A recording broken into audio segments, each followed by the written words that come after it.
Good afternoon, good morning, welcome everyone. Thanks Dan for having us. It's a pleasure to be here and thanks to everyone in the background.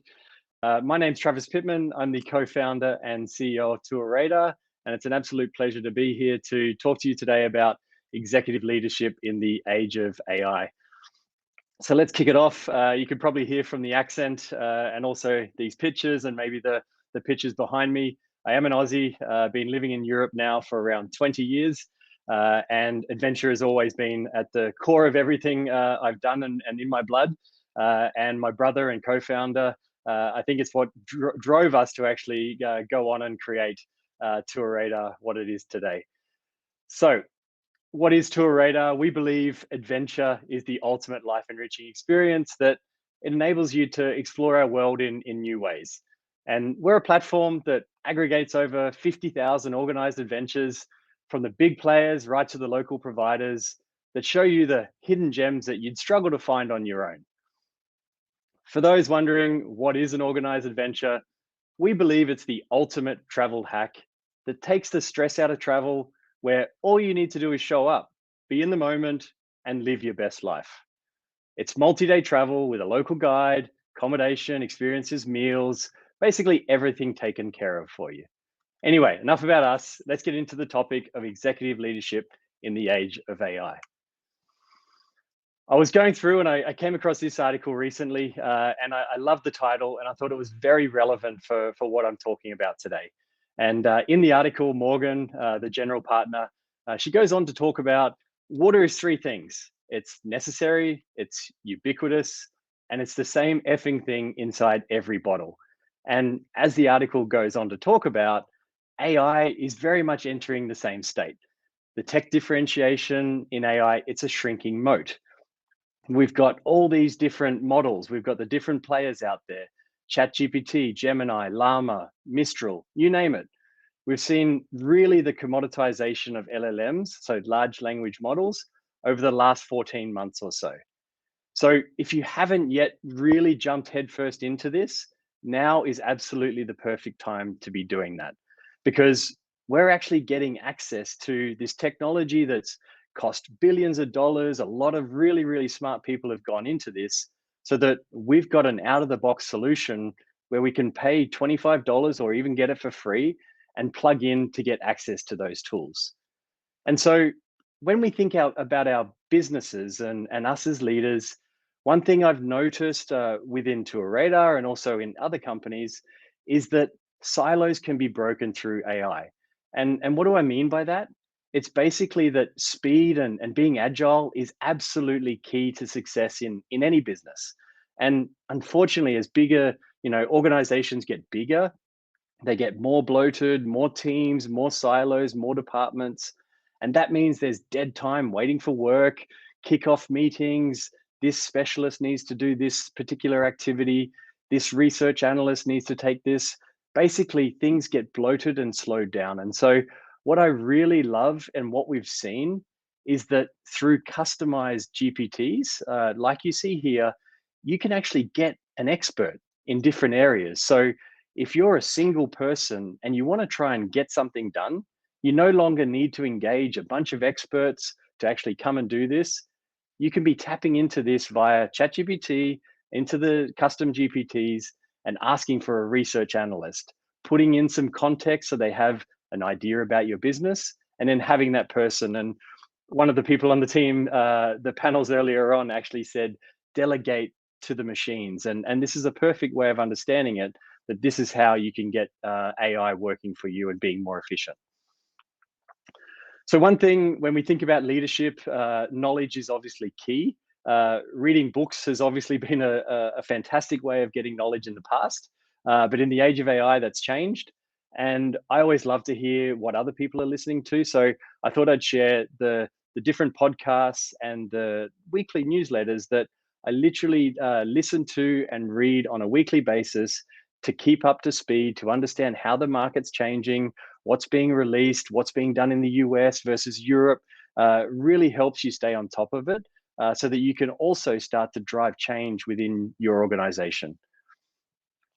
And one of the big things you can really start to change, first of all, is getting your first party data really into a state where you're pooling it to allow these LLMs in the future to be able to access things. And what do I mean by that is that we've got things that are part of our business, whether it's from the CRM, whether it's actually your business development team or customer support emails. These are all valuable data sources that you can pull together in a Google Sheet or a CSV file, preferably if you can into an API, so that's very flexible in the future. And I was talking to some startup founders recently, and they said, "Well, Travis, you've got a business that aggregates 2,500 different operators, 50,000 adventures all over the world, all these different things. We've got no real data that's structured yet." And I said, "Well, that's fine as long as you start now and you start to actually pull that together so that with the tools you're going to use, you can say, I want this LLM and I want to use this data source for this particular activity." Really, really important to start get going on that ASAP. And an example I thought I could show you all, and there's probably some hotel owners and tour operators here. Testimonials have typically been written by hand, and I got a few of my team to write out some reviews from tours on our site, different languages, and then I put in this prompt. So convert this review written by hand into clean, structured data to be posted on a website in English. And this was the result. You can see here, this came out all structured in English. Clearly, you could type another prompt saying, translate this to French, German, whatever language you want, to then be able to put that out on your own website or any distribution channels you might be using in the future. So another key aspect that I've really seen is that you need to create and foster an AI-ready culture. And so what do I mean by that? That's something that, with the knowledge you're starting to hopefully curate and learn about yourself of how AI can be used, but also what you can be doing is assigning AI ambassadors and encouraging people within the organization to step up and be that person within the department or within a specific team to champion AI and the tools. And actually, how do you write a GPT and how do you write prompts better? This is all information that some people are quite scared about the AI side. And if you can have people in the teams encouraging their fellow co-workers, that's even more powerful to really get going. And so the other thing that we've also done is that we've added to our all hands meeting, which is every 2 weeks, airtime specifically for AI use cases to be demoed by our team members. And so we celebrate the different things that they're doing. So there's a bit of an aha moment from the team looking and going, well, I see that. That's how I could be adapting and using something for one of my use cases that I have coming up. Finally, on this point, I want to really suggest you set up ChatGPT for Teams. It costs $25 roughly. It really, the benefits far outweigh the costs. It allows you to discover and create custom GPTs. Also, it just gets much better adoption. We were getting people to go to finance and get a virtual credit card to then sign up for GPT-4. We hardly had any adoption at all. We opened it up. We invited people who wanted to be part of it, and we've seen about a 5 or 6 times uplift in usage. And you walk around the office and you see in Slack channels much more chatter about this happening.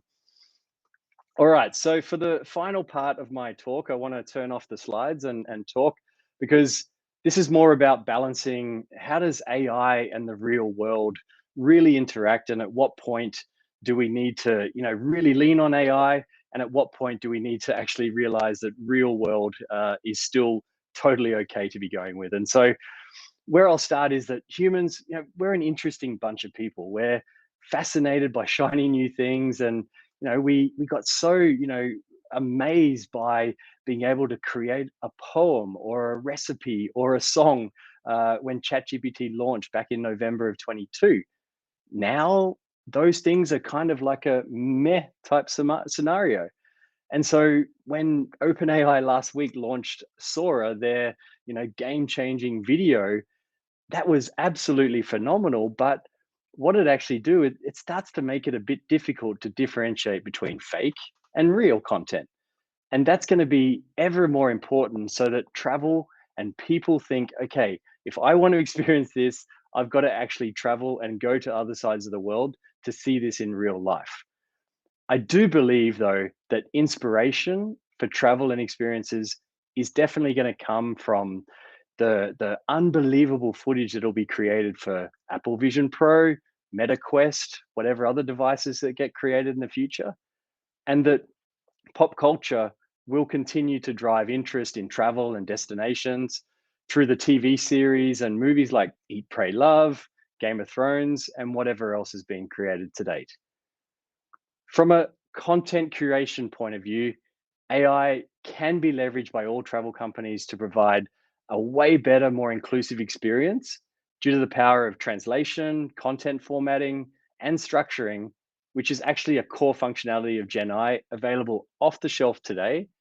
So it should be used by every travel industry company to help consumers understand what do you offer, and ultimately it really builds trust in these high value cross-border transactions that happen as well. I want to now connect on a topic discussed in an earlier panel with TourRadar CMO Christian, Maggie, John, Brian, and they were talking about the world of marketing in AI, and they touched on something very important. Maggie presented some data showing that 1 in 10 Gen Z travelers are already using Gen AI when they're planning their travel, just after 1 year. She also mentioned that something really relevant. She said, top of funnel conversational experience, it's nice and great, but the battleground is in connecting the supply. Now, when it comes to trip planning websites and apps in general, what are we up to these days? I take a guess at trip planning 5.0. Many are saying it's different this time and it's their time to shine. But to some degree, I disagree. Please let me explain. I think it's going to be very difficult to build a standalone trip planning app or a GPT or a plugin, especially as ChatGPT and Gemini really start to become the starting point for travelers and their planning.